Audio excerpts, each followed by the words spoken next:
veillez, priez, afin que vous ne tombez pas en tentation. Il dit, l'esprit est disposé, la chair est faible. La chair vous fait faire ce qu'elle veut si vous ne priez pas. L'opposé des désirs, des passions de la chair, c'est la prière. Mais la prière sans cesse. C'est pourquoi il a dit, veillez et priez. Quand on dit veiller et prier, c'est pas forcément passer des nuits sans dormir. Veiller et prier, ça veut dire prier tout le temps. Ça veut dire veiller sur la prière. Ça veut dire veiller à prier. Ça veut dire soyez tout le temps en prière. Paul le dit littéralement en disant priez sans cesse. Comment est-ce qu'on n'est pas passionné des choses? C'est en étant passionné de Christ. Passionné par quoi? Par le moyen de la prière. Tu es toujours en prière.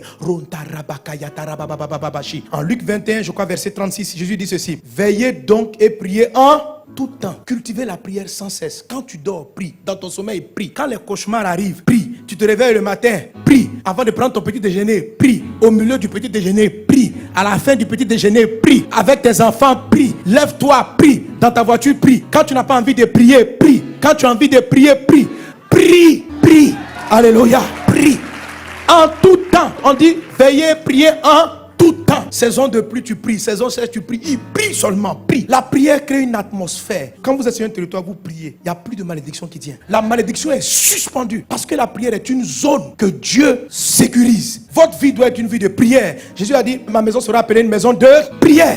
Et qui est la maison de Dieu? C'est ton corps. Qui est la maison de Dieu? C'est l'église. Ça doit être une atmosphère de prière. Vous savez, mes amis, les disciples ont vu Jésus marcher sur la mer. Ils n'ont pas demandé à Jésus, apprends-nous à marcher. Ils ont vu Jésus ressusciter les morts. Ils n'ont jamais dit à Jésus, apprends-nous la résurrection. Ils ont vu Jésus guérir des malades. Ils n'ont jamais dit à Jésus, apprends-nous à guérir les malades. La seule fois, ils ont demandé à Jésus de leur donner un coup. Apprends-nous à prier. Nous, on ne sait pas prier. Apprends-nous à prier. Parce qu'ils avaient compris une chose, que le secret de la vie surnaturelle de Jésus, ce n'était pas de faire des prodiges. C'était la prière. C'est dans la prière que le ciel se révélait sur la terre. Qu'on sortait de tout ce qui peut être malédiction. Prie en tout temps. Il y a des fois la chair n'a pas envie de prier. Quand elle n'a pas envie de prier, c'est là même qu'il faut prier. Elle veut dormir, puis tu pries. Même dans le sommeil, tu pries. Tu te réveilles, tu es en forme, tu pries. Tu as sommeil, tu pries. Prie. Prie. Ne justifie rien. Les disciples disent on a sommeil. Jésus dit je m'en fous. Priez. On dit mais nous on a sommeil. Laisse-nous dormir 30 minutes. On ne dort pas. Priez. Il dit mais comment on va faire? Il dit la chair est faible, l'esprit est disposé. Donc priez. Priez en langue. Priez en esprit. Prie. Dis à ton voisin prie. Tous les hommes spirituels, tous les gens de victoire prient. Et c'est la prière qui prend le temps, qui amène tous ceux qui sont dans votre entourage à être sous bénédiction. C'est comme ça que vous faites transiter la bénédiction qui est en eux. Quand vous priez, les gens qui travaillent avec vous, votre mari, si tu pries, la malédiction ne peut pas le toucher. Quelles que soient les réclamations de ses parents, toi ta maison est devenue une maison de prière. Lui il a un problème dans sa vie. Ton chauffeur, tu pries dans les voitures que tu achètes. Tu pries dans ton magasin. C'est la chair qui va te dire, il ne faut pas prier, que les gens vont te prendre pour un fou. Quelle affaire de fou. Prie, sois fou même, prie. Ta nouvelle boutique tu ouvres, tu dis les gars, on commence par la prière. Rinda baba, apprends à tes collègues à prier. Tu vas préserver leur vie, tu vas préserver leur famille. Ne sois pas un genre, on dit non, les gens vont penser que tu es un intello, que tu es un intello, tu as fait de grandes études. Comment tu crois en des choses comme ça? Les gens qui te parlent sont les diaboliques. Eux, ils vont faire des incantations avant d'arriver dans ton lieu de travail. Et puis toi, tu es prié, ils veulent te donner un complexe de, il faut te jouer un homme comme eux. Tu n'es pas comme eux. Toi, tu appartiens à Dieu. Eux, ils appartiennent au diable. Ils vont faire les incantations, ils arrivent au travail. Quand tu les vois comme ça, ils sont calmes. Tu crois qu'ils méditent. Ils appellent le diable dans la boîte. Appelle le Seigneur. Tout ce qui t'appartient. Et même si tu es un employé, ce n'est pas ton entreprise. Le Saint-Esprit est supérieur à tous les démons. Tu arrives.